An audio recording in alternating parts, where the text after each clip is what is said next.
Okay guys, so I'm going to do a quick walkthrough of the activity you should have just done called Similar Triangles, the Angles Investigation. So the first thing that we were supposed to do is go to the Geometer Sketchpad and create a small triangle labeled ABC. So I'll do my best to make mine look like this triangle here. On Geometer Sketchpad we select our line tool and we draw a line A to B and B to C and then back to A. Then I'm going to select just those points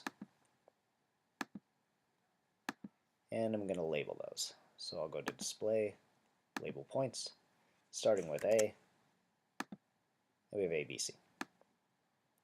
Okay. Then what we had to do is we had to create 3 more points, one just outside of AB, one just outside of AC, and one just outside of BC. Okay. Then selecting that point and line segment AB, we were going to construct a parallel line. Oh, I already had, sorry, I had this point selected as well, so let's just delete, one second, let me just delete that second line. Okay, so now selecting this point and line BC, construct a parallel line, and selecting this point and AC, we construct a third parallel. Okay, so next what I'm going to do is I'm going to create the intersection points of these lines. So I'm going to select 2 of those lines that we just made, and I'm going to go to Construct Intersection. That puts a point right there, which I'm then going to label. So I'll go to Label it, and that one I'm going to label as G. And I think if we go back to this one, it's G, H, and I that I need to use to label those. So next, I'll do the same for these 2 lines. I'm going to construct their intersection, and I'll label that point as H. And last I'll do these 2 lines here. Construct the intersection and display the label for that one, which is I. Okay, so now what I'm going to do is I'm going to highlight those 3 lines and I'm going to hide those parallel lines. So it's hiding those lines, but it's keeping G, H, and I there. And in fact, I don't need these 3 points either, so I can hide those points. I'll go to Display, Hide Points. Okay. Now G, H, and I, I'll connect with a couple line segments. And now I've got my 2 similar triangles, ABC and GHI.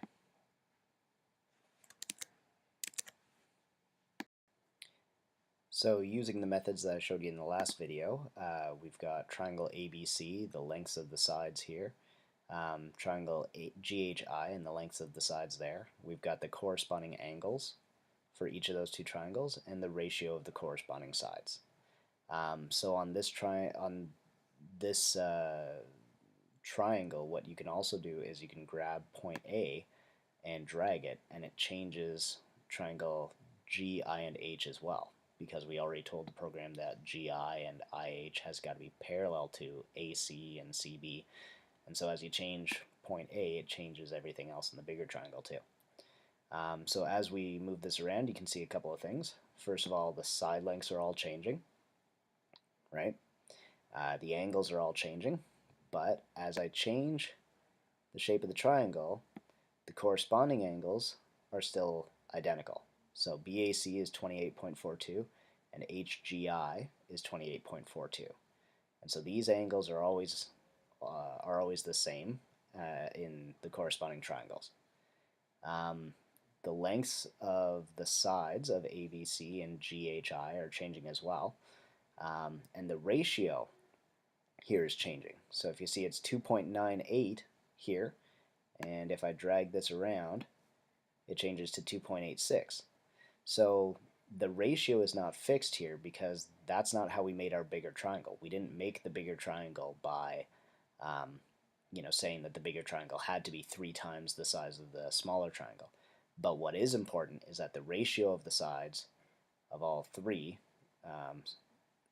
sides of each triangle are all identical. So if I compare AC to GI, that ratio that compares those two is going to be the same ratio when I compare BC to IH. And if you look here, right now the bigger triangle is always 2.86 times the size of the smaller triangle.